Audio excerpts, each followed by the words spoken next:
Friends, video को start करने से पहले एक छोटा सा इंस्ट्रक्शन है आपके लिए। बेस्ट टेक्स्ट बुक और test series for SSC JEE और गेट के लिए मैंने डिस्क्रिप्शन में नीचे लिंक डाला हुआ है। Thank you so much. और चलिए अब हम लोग अपना वीडियो कंटिन्यू करते हैं।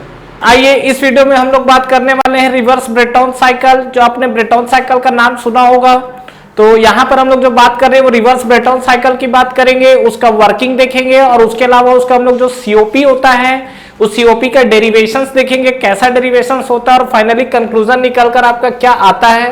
तो सबसे पहले हम लोग रिवर्स ब्रेटॉन साइकिल की बात करते हैं तो इसके कंपोनेंट देख लेते हैं। ये आपका एक कंप्रेसर लगा हुआ है, ये आपका कूलर है और यहाँ पर आपका एक्सपांडर लगा हुआ है। इसके बाद ये आपका जो है that is the refrigeration effect space, जहां आपको कूलिंग करना है। तो सबसे पहले अगर मैं बात करूं कंप्रेसर को लेके, तो यहाँ पर आपका एक कंप्रेसर है, रेसिप्रोकेटिंग कंप्रेसर। आप कंप्रेसर को अगर इस तरीके से बनाने में, अगर अलग अलग देखिए बुक्स में दिया हुआ है, आप कुछ भी यूज कर सकते हैं, कोई दिक्कत नहीं है। जैसे मान लीजिए कि यहाँ पर एक मान लीजिए इस तरीके का मैंने कंप्रेसर यूज कर दिया है। तो यहाँ पर ये जो आपका कंप्रेसर है ये आपको क्या करता है, एयर को कंप्रेस करेगा। तो यहाँ पर बेसिकली सबसे बड़ा चीज ये है कि यहाँ पर जो वर्किंग फ्लूइड यूज होता है वो आपका क्या यूज होता है, एयर यूज होता है। तो ये आपका सबसे पहला चीज जो कि आपको ध्यान रखना है, here working fluid is air. Clear. अब देखिए यहाँ पर एयर को आपने कंप्रेस किया तो प्रेशर और टेम्परेचर बढ़ा। उसके बाद कंप्रेसर में आपको क्या करना पड़ेगा, वर्क इनपुट करना पड़ेगा। तो ये हमने क्या किया, यहाँ पर वर्क इनपुट किया, that is the compressor work input. इसके बाद जब ये कूलर में गया तो this is the constant pressure heat rejection. उसके बाद ये आपका एक्सपांडर है। What is the basic function of the expander, ये आपको एक्सपांड करेगा। तो एक्चुअली होता क्या है कि जब ये कांस्टेंट प्रेशर में हीट रिजेक्शन आया तो इसके बाद प्रेशर और टेम्परेचर को डाउन करना है। तो जब एक्सपांडर एक्सपांड करेगा तो प्रेशर और टेम्परेचर डाउन होगा। इसके बाद ये आपका चले आएगा रेफ्रिजरेशन स्पेस में, और रेफ्रिजरेशन स्पेस में अगर आप देखेंगे तो क्या होगा, यहाँ पर जो चिल्ड एयर है, जो ठंडी एयर है, वो आपको क्या करेगी, रेफ्रिजरेशन स्पेस में जाएगी और उसको ठंडा करेगी। ठीक है। तो यहां पर अगर आप बात करेंगे तो कहीं ना कहीं ये वाला जो पोर्शन है वो आपको क्या दे रहा है, this is the refrigeration effect. ये जो आपको है यही आपको क्या दे रहा है, रेफ्रिजरेशन इफेक्ट। अब देखिए बात करते हैं इसका, हमने यहाँ पर दो डायग्राम ड्रॉ किया हुआ है, पीवी एंड टीएस। अगर मैं पीवी की बात करूं तो प्रोसेस को अगर आप देखेंगे तो 1 से 2 दैट इज द कंप्रेसर, और कंप्रेसर के अंदर आपका क्या होता है, रिवर्सिबल एडियाबैटिक कंप्रेशन। इसके अलावा 2 से 3 के अंदर कूलर लगा हुआ है, that is the constant pressure heat rejection.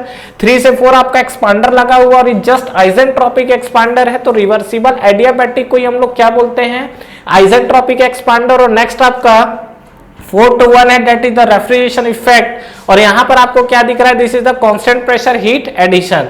अब यहाँ पे जो वर्किंग फ्लूइड की बात कर रहे हैं तो यहाँ पर वर्किंग फ्लूइड हमारा क्या यूज हो रहा है, एयर। ठीक है। अब देखिए इसके अंदर अगर हम लोग बात करेंगे तो चीजें क्या क्या दिखेंगी वो चीज को समझते हैं। तो सबसे पहला चीज देखिए, ये आपका पीवी है, 1 से 2 आपका कंप्रेस किया है, कंप्रेस करेगा तो प्रेशर बढ़ेगा, वॉल्यूम कम होगा।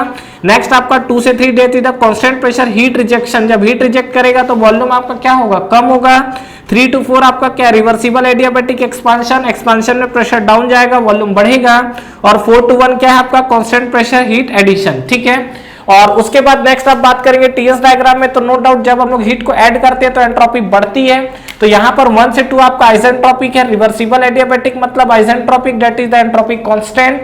और जब आप कंप्रेस करोगे तो टेम्परेचर बढ़ेगा। 2 से 3 आपका क्या है, this is the constant pressure line curve आता है और हीट रिजेक्ट कर रहा है। 3 से 4 आपको क्या दिख रहा है, रिवर्सिबल एडियाबैटिक एक्सपांडर।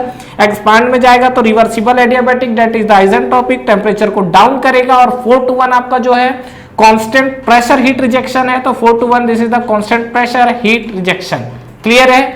चलिए अब हम लोग बात करते हैं यहाँ पर, अब हमको निकालना है सीओपी। सीओपी निकालने के लिए हमारे पास क्या फॉर्मूला है, अगर हम लोग बात करें यहाँ पर सीओपी इक्वल टू क्या होता है, डिजायर बाय रिक्वायर। तो डिजायर की अगर आप बात करेंगे तो आपको क्या दिख रहा है, this is the refrigeration effect, यही तो हमारा डिजायर है। और अगर मैं रिक्वायर की बात करूं तो रिक्वायर में आपको क्या क्या चीजें दिखेंगी वो देखिए, ये आपका जो कंप्रेसर है, ये आपका क्या एक्सपांडर है। आप जो रिक्वायर है इसको कंप्रेसर वर्क देना पड़ेगा डेफिनेटली, लेकिन एक्सपांडर लगाने से हमें क्या फायदा हुआ है कि ये जो आपका एक्सपांड करेगा तो कुछ वर्क दे देगा, तो कंप्रेसर वर्क में उतना वर्क कम हो जाएगा। तो यहाँ पर आप लिख सकते हैं क्या, कंप्रेसर वर्क में हम लोग क्या है, एक्सपांडर वर्क को माइनस कर देंगे। ठीक है। अब आप आइए रेफ्रिजरेशन इफेक्ट के अंदर, तो रेफ्रिजरेशन इफेक्ट आपको क्या दिखेगा, देखो हीट एब्जॉर्ब करने के बाद यहाँ पर एंथैल्पी बढ़ेगा तो H1 माइनस H4, तो यहाँ पर हम लोग लिख सकते हैं H1 minus H4 divide by compressor work लिखेंगे H2 माइनस H1। ठीक है, क्यों? क्योंकि कंप्रेसर में जब वर्क इनपुट करोगे तो फाइनल एंथैल्पी इंक्रीज होगा, और एक्सपांडर वर्क की बात करेंगे तो 3 और एक्सपांड करने के बाद 4 पे आया है तो क्या हो जाएगा H3 माइनस H4। तो यहां पर हम लोग लिख सकते हैं minus of H3 minus H4। Clear है यहां तक? ये चीजें आपको क्लियर हुई? तो अब इसको सिंप्लीफाई करिए तो देखिए, अगर हम लोग बात करें फॉर एयर या जो फॉर आइडियल गैस के लिए अगर बात करें तो यहां पर enthalpy H equal to mCp T होता है। तो enthalpy is the function of temperature. तो यहाँ पे अगर हम लोग बात करेंगे तो T1 minus T4 divide by, ये आपको लिख सकते हैं क्या, T2 माइनस T1, और यहाँ पे फिर हम लोग लिख सकते हैं क्या, माइनस, ये हम लोग लिख सकते हैं T3 माइनस ऑफ T4।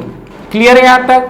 तो ये आपको चीजें क्लियर हुई। अब देखिए यहाँ पर क्या है, ये जो आपको टेम्परेचर दिख रहा है, ये जो आपको टेम्परेचर जो भी आपको फंक्शन दिखा हुआ है, इसको थोड़ा हम लोग सिंप्लीफाई करते हैं। तो इसको देखिए COP हम लोग फाइनली निकाल रहे हैं, तो COP इक्वल टू हम लोग लिख सकते हैं, ऊपर आप एज इट इज रहने दो, T1 minus T4 divide by, इसको एडजस्ट करिए तो क्या हो जाएगा, देखिए यहाँ पर हम लोग लिख सकते हैं क्या, ये T2 माइनस T3 एक साथ कर लीजिए, T2 माइनस T3, और एक चीज आपका क्या रह गया, T1 माइनस T4।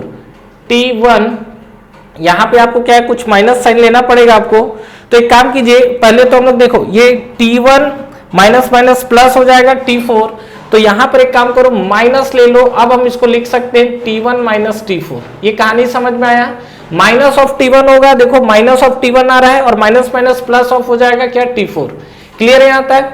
तो ये हमारे पास जो कंडीशन आया है। अब देखिए हमको इसमें क्या करना है, ये जो आपका टेम्परेचर का फंक्शन आया हुआ है, इसको हम लोग क्या करेंगे, चेंज करेंगे। किस तरीके से, देखिए आपका अगर बात करते हैं प्रोसेस कहां से, 1 से 2 की तरफ, अभी इसको आगे सिंप्लीफाई करेंगे, बट आप पहले आइए प्रोसेस 1 से 2 में। 1 से 2 आपका क्या, रिवर्सिबल एडियाबैटिक कंप्रेशन। तो इस कंडीशन पे हम लोग क्या लिख सकते हैं, ये जो आपका रिवर्सिबल एडियाबैटिक कंप्रेशन है 1 से 2 की तरफ, तो इसको हम लोग लिख सकते हैं क्या, T2 by T1 equal to हम लोग लिख सकते हैं P2 बाई P1 की power gamma minus 1 by gamma. ठीक है, उसी तरीके से नेक्स्ट आप प्रोसेस आ जाओ, और एडियाबैटिक प्रोसेस कहां पर हो रहा है, आप देखेंगे तो 3 से 4 की तरफ हो रहा है। ये अभी हमने जो किया 1 से 2 के लिया है, अब हम लोग 3 से 4 की तरफ ले रहे हैं। तो यहाँ पर प्रोसेस आप लोगे 3 से 4। अगेन ये आपको प्रोसेस कैसा दिख रहा है, adiabatic process, that is the PV की power gamma equal to constant, और यहाँ भी ये जो प्रोसेस आया था दिस इज द पीवी की power gamma equal to constant. तो यहाँ पे आपको मिलेगा क्या, T3 by T4 equal to क्या हो जाएगा, ये P3। तो यहाँ पर हम लोग लिख सकते हैं इसको P3 बाई P4 की power gamma minus 1 by gamma. ठीक है, अब आप यहाँ पे देखिए P2 इक्वल टू P3 है और P1 इक्वल टू P4 है। तो यहाँ पर हम लोग लिख सकते हैं क्या, P2 equal to P3, and यहाँ पर हम लोग क्या लिख सकते हैं, ये आप लिख सकते हो P1 इक्वल टू P4। तो जब आप इसको सिंप्लीफाई करोगे तो ये आप देखो, ये आप T3 by T4 equal to हम लोग क्या लिख सकते हैं, P3 को हम लोग लिख सकते हैं P2, और P4 को हम लोग लिख सकते हैं P1 की power gamma minus 1 by gamma. इसको आप देखिए इक्वेशन 1 दीजिए, और ये आप मान लीजिए इक्वेशन 2 इसको देते हैं, और इसको आप मान लीजिए इक्वेशन 3 देते हैं। तो इक्वेशन 2 और 3 से देखिए राइट हैंड साइड आपको दोनों इक्वल दिख रहा है। तो यहाँ पर हम लोग लिख सकते हैं क्या, फ्रॉम इक्वेशन 2 एंड 3। तो 2 एंड 3 में आपको फाइनली क्या दिख रहा है, राइट हैंड साइड इक्वल है, तो आप लेफ्ट हैंड साइड इक्वल कर दीजिए। मतलब आप लिख सकते हो क्या, T2 by T1 equal to, यहाँ पर हम लोग लिख सकते हैं T3 बाई T4। ये क्लियर है, बहुत ही इंपॉर्टेंट कंसेप्ट है, ध्यान रखिएगा। ये आपको जब आप क्वेश्चंस लगाएंगे तो वहां भी आपको क्या है, जब आप न्यूमेरिकल क्वेश्चंस लगाओगे तो वहां भी आपको क्या है, जब सॉल्व करोगे तो ये कॉन्सेप्ट यूज होगा। तो यहाँ पर हम लोग क्या है, इसी चीज को सिंप्लीफाई करते हैं, और देखिए हमारा फाइनली आउटपुट क्या आता है। तो ये जो हमारा कंक्लूजन आया हुआ है, इस पे देखिए क्या करते हैं, T1 बाई T4 वाला कहानी आपको क्लियर है। तो यहाँ पर क्या करिए, ये दोनों को सिंप्लीफाई करिए। सिंप्लीफाई करने का मतलब डिवाइड कर दो। तो जब आप डिवाइड करोगे तो ये आप हम लोग बढ़ते हैं फ्रॉम इक्वेशन फर्स्ट। ठीक है, तो यहाँ पर आपको क्या मिलेगा, COP इक्वल टू आपको मिलेगा, देखिए COP इक्वल टू, ऊपर तो आपका आ गया 1, और ये आपका क्या बनेगा, ये आपको बनेगा T2 माइनस T3। एक काम कीजिए, यहाँ जगह नहीं है, थोड़ा सा मैं स्पेस लेता हूँ यहाँ पर, और यहाँ पर चीजें लिखता हूँ। ठीक है, वहां आपको हौच पौच हो जाएगा ज्यादा, यहाँ पर लिखते हैं हम लोग। ठीक है, तो यहाँ पर देखिए फ्रॉम इक्वेशन फर्स्ट, इसी इक्वेशंस को उठा रहा हूं मैं यहाँ से, और यहाँ पर मैं लिख रहा हूँ क्या, COP। तो COP इक्वल टू आपको क्या मिल जाएगा, ऊपर तो आपका देखो T1 माइनस T4 से हम लोग डिवाइड कर रहे हैं, तो नीचे आपको आएगा T2 minus T3 divide by आपको क्या आएगा T1 माइनस T4 और ये आपको मिल जाएगा -1। क्लियर यहां तक? अब देखिए इसके अंदर क्या होगा, ये जो आपको कंडीशन मिला हुआ है इसमें थोड़ा हम लोग सिंप्लीफाई करते हैं। T2 को आप बाहर ले लो तो 1 डिवाइड बाई T2 को आप बाहर लोगे तो क्या बचेगा, ये आपको बचेगा 1 माइनस T3 बाई T2, ठीक है, डिवाइड बाई यहां से आप T1 को बाहर ले लो, क्या बचेगा 1 माइनस T4 बाई T1, ठीक है। अब यहां पे आप देखिए क्या मिलेगा T3 by T2, T3 by T2 इसको सिंप्लीफाई करिए तो क्या आएगा, ये T2 को इधर लाओगे तो T4 इधर आ जाएगा, T4 by T1 equal to हम लिख सकते हैं क्या T3 बाई T2, ठीक है। तो यहाँ पे आप बात करोगे तो क्या दिखेगा, ये जो आपको कंडीशन दिखा हुआ है इसमें अगर हम लोग बात करें तो ये आपको मिलेगा क्या 1 डिवाइड बाई, ये आप देखो T3 बाई T2 और T4 बाई T1 दोनों सेम है तो ये वाला टर्म्स कैंसिल ही हो गया सीधा। तो फाइनली आपके पास बचा 1 डिवाइड बाई यहाँ पर, और ये माइनस वाला टर्म्स तो आपको यहीं पर है, तो ये आपको फाइनली बचा 1 divide by T2 by T1 minus 1। Clear है? और अगर हम इसको सिंप्लीफाई करेंगे तो क्या मिल जाएगा, T2 बाई T1 को क्या लिख सकते हैं, this is the P2 by P1 की पावर गामा माइनस 1। तो इसको मैं रफ कर दूं यहाँ पर और फाइनली हम इसको लिख सकते हैं 1 divide by T2 by T1 को हम लोग क्या लिखेंगे, this is the P2 by P1 की power gamma minus 1 by gamma and minus 1, और यहाँ पे फाइनली P2 बाई P1 को हम लोग RP लिखते हैं तो फाइनली मिल जाएगा आपको 1 डिवाइड बाई RP की power gamma minus 1 by gamma minus 1, ठीक है। This is the COP of the reverse Brayton cycle. ये जो आपको कंडीशन है, तो यहाँ पर हमने COP of reverse Brayton cycle का डेरिवेशन किया है। तो इस वीडियो में हमने क्या किया है, COP of reverse Brayton cycle का डेरिवेशंस देखा है, वर्किंग देखा है, वर्किंग के बाद डेरिवेशन है और डेरिवेशन के बाद फाइनली आपको ये कंक्लूजन हमको मिला हुआ है, ठीक है friends. Thank you very much for watching this video. Friends इस वीडियो को लाइक करिए, ज्यादा से ज्यादा फ्रेंड्स के साथ शेयर करिए और इस चैनल को सब्सक्राइब करना ना भूलें और बेल नोटिफिकेशन जरूर प्रेस करिएगा, जिससे जो भी लेटेस्ट वीडियो अभी आ रहे हैं और जो भी आपके वीडियोस अपलोड हो रहे हैं वो आप तक पहले पहुंचे। और फ्रेंड्स हमारा टेलीग्राम चैनल भी है जिसको आप ज्वाइन कर सकते हैं, जिसका लिंक नीचे आपको डिस्क्रिप्शन में और फर्स्ट कमेंट बॉक्स में मिल जाएगा। तो ठीक है फ्रेंड्स, तैयारी करते रहिए। Wish you all the best.